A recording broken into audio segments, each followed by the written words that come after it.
Students, welcome to SAN Academy Pallikkarnai. This is part 3 video of the lesson. Class 8 History, Civilizing the Native and Educating the Nation. Now let us see what happened to the local schools. The report of William Adam. In the 1830s, William Adam, a Scottish missionary, toured the districts of Bengal and Bihar. He had been asked by the company to report on the progress of education in vernacular schools. The report Adam produced is very interesting. Adam found that there were over 1 lakh pathshalas in Bengal and Bihar. These were small institutions with no more than 20 students each. But the total number of children being taught in these pathshalas was considerable, over 20 lakh. These institutions were set up by wealthy people or the local community. At times, they were started by a teacher called Guru. The system of education was flexible. There were no fixed fee, no printed books, no separate school building, no benches or chairs, no blackboards, no system of separate classes, no roll call registers, and no annual examinations. In some places, classes were held under a banyan tree, in other places, in the corner of a village shop or temple, or at the Guru's home. Fee depended on the income of parents. The rich had to pay more than the poor.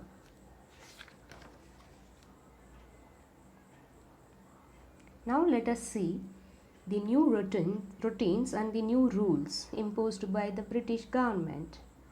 Up to the mid-19th century, the company was concerned primarily with higher education, so it allowed the local pathshalas to function without much interference.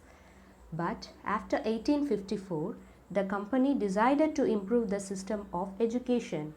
It felt that this could be done by introducing order within the system, like imposing routines, establishing rules, ensuring regular inspections. For this, it appointed a number of government pundits, each in charge of looking after 4 to 5 schools. The task of the pundit was to visit the pathshalas and try and improve the standard of teaching. Each guru was asked to submit periodic reports and take classes according to a regular timetable. Teaching was now to be based on textbooks, and learning was to be tested through a system of annual examination. Students were asked to pay a regular fee, attend regular classes, sit on fixed seats, and obey the new rules of discipline. The discipline of the new system demanded regular attendance even during the harvest time, when children of poor families had to work in the fields. Inability to attend school came to be seen as indiscipline, as evidence of the lack of desire to learn. The agenda for national education. British officials were not only people thinking about education in India. From the early 19th century, many thinkers from different parts of India began to talk of the need for a wider spread of education. Impressed with the developments in Europe, some Indians felt that Western education would help modernize India.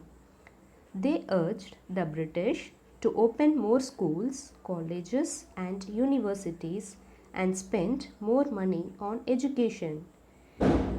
Mahatma Gandhi and Tagore reacted against this Western education. English education has enslaved the people, by Mahatma Gandhi. Mahatma Gandhi argued that colonial education created a sense of inferiority in the minds of Indians.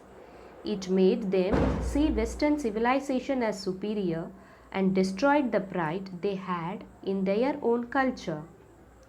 Mahatma Gandhi wanted an education that could help Indians recover their sense of dignity and self-respect.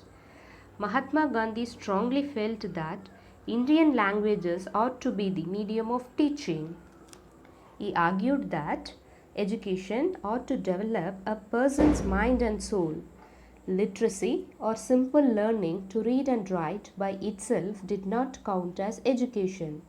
People had to work with their hands, learn a craft, and know how different things were operated.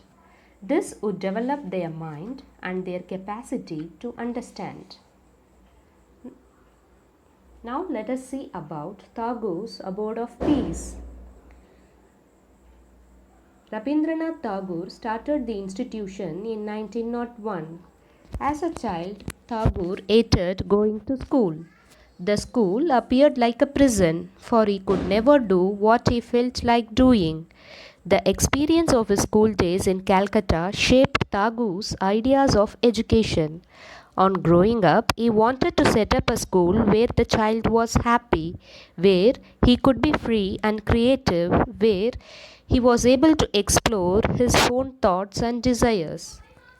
He saw these in his abode of peace, Santiniketan, where living in harmony with nature, children could cultivate their natural creativity. Many individuals and thinkers were thus thinking about the way a national educational system could be fashioned. Some wanted changes within the system set up by the British and felt that the system could be extended so as to include wider sections of people.